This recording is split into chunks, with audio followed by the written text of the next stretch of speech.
जय श्री राम। दोस्तों, कैसे हैं आप लोग? जहाँ तक मैं शुभ अनुमान लगाता हूँ कि भगवान आप सभी को हमेशा खुश रखे और अपना आशीर्वाद बनाए रखें और आप लोग हमेशा खुशहाल जीवन में बिताएं। आज हम श्री रामचरितमानस बालकांड दोहा नंबर 237 के आगे की कथा सुनाएंगे। दोस्तों, हमारे पीछे की कथा में बहुत सुंदर कथा चल रही है कि माता सीता यानी जनक नंदिनी माँ गिरिजा के पूजा के लिए गई हुई हैं और उन्होंने भगवान श्री रामचंद्र जी को भी वहाँ देखे, एक दूसरे को देखे और फिर माता की पूजा करने के लिए वो मंदिर में गई और पूजा करते करते जैसे पूजा हुई, माँ गिरिजा के चरण पकड़ लिए माता सीता ने। उसी समय एक अद्भुत लीला हुई ये कि जो जगत जननी के गले में जो माला थी वो वहां से निकलकर और माता सीता के गले में आ गई। एक बहुत बड़ी सुंदर भगवान की ये लीला है।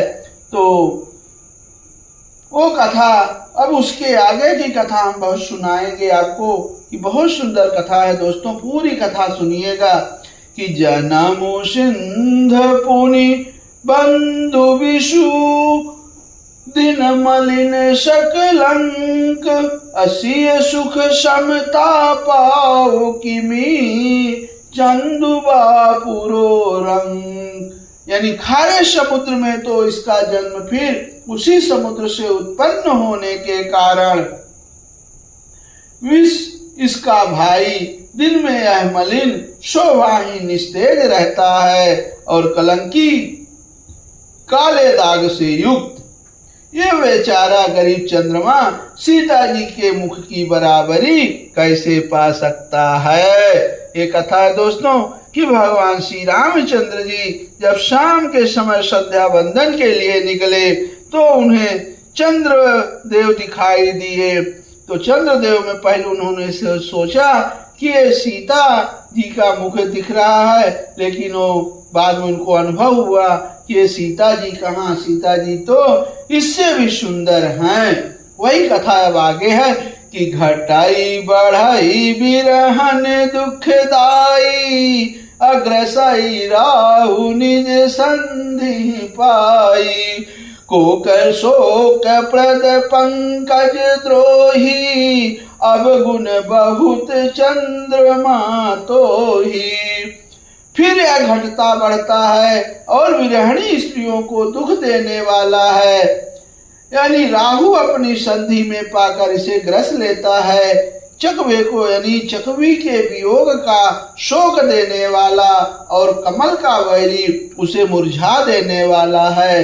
हे चंद्रमा, तुझ में बहुत से अवगुण हैं जो सीता जी में नहीं हैं।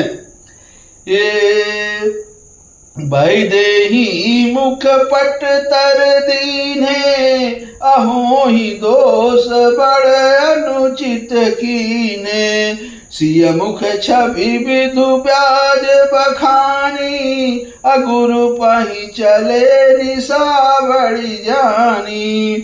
अब अतः जानकी जी के मुख की तुझे उपमा देने में बड़ा अनुचित कर्म करने का दोष लगेगा। इस प्रकार चंद्रमा के बहाने सीता जी के मुख की छवि का वर्णन करके बड़ी रात हो गई। जान वे गुरु जी के पास चले, समझे कि अब रात बहुत हो गई है, चलो अब गुरु जी के पास चलते हैं। फिर आगे है कि करी मुनि चरण सरोज प्रणामा आय सुपाई कीन विश्रामा विगत निशा रघुनायक जागे अबंधु बिलो की कहने अस लागे। अब मुनि के चरण कमलों में प्रणाम करके आज्ञा पाकर उन्होंने विश्राम किया। रात बीतने पर श्री रघुनाथ जी जागे और भाई को देखकर ऐसा कहने लगे। अब क्या कहते हैं कि उवें अरुण अवलोक कहूँ ताता, अपंकज को लोक सुख दाता। बोले लखनु जोरी जुग पानी, प्रभु प्रभाव सूचक मृदुवानी। अब कहते हैं कि हे तात, देखो कमल चक्रवाक और समस्त संसार को सुख देने वाला अरुणोदय हुआ है। लक्ष्मण जी दोनों हाथ जोड़कर प्रभु के प्रभाव को सूचित करने वाली कोमल वाणी से बोले। क्या कहते हैं कि अरुणोदय सकुचे कुमुदय, उड़गन ज्योति मलिन, जिमि तुम्हारे आगमन सुनी, भय नृपित बलहीन। अब यानी अरुणोदय होने से कुमुदनी सकुचा गई और तारा गणों का प्रकाश फीका फीका पड़ गया। जिस प्रकार आपका आना सुनकर सब राजा बलहीन हो गए हैं। अनिप्रसव नखत करही उजियारी, अटारी न सकहि चाप तम भारी। कमल को के मधुकर खगनाना, हर से सकल निसाय अवसाना। अब सब राजा रूपी तारे उजाला यानी मंद प्रकाश करते हैं, पर वे धनुष रूपी महान अंधकार को हटा नहीं सकते। रात्रि का अंत होने से जैसे कमल, चकवे, भौरे और नाना प्रकार के पक्षी हर्षित हो रहे हैं, ऐसे ही प्रभु सब भगत तुम्हारे, अहोई हई टूटे धनुष सुखारे। उयो भानु बिनु श्रम तम नाशा, अधूरे नखत जग तेजु प्रकाशा। अब वैसे ही हे प्रभु, आपके सब भक्त धनुष टूटने पर सुखी होंगे। सूर्य उदय हुआ है, बिना ही परिश्रम अंधकार नष्ट हो गया है, तारे छिप गए, संसार में तेज का प्रकाश हो गया। रवि निज उदय ब्याज रघुराया, प्रभु प्रताप सब निपन सुदिखाया। तब भुज बल महिमा उद्घाटी, अप्रगटी धनु विघटन परिपाटी। अब हे रघुनाथ जी, सूर्य ने अपने उदय के बहाने सब राजाओं को प्रभु यानी आपका प्रताप दिखलाया है। आपकी भुजाओं के बल की महिमा को उद्घाटित करने यानी खोल कर दिखाने के लिए ही धनुष तोड़ने की यह पद्धति प्रकट हुई है। जय हो।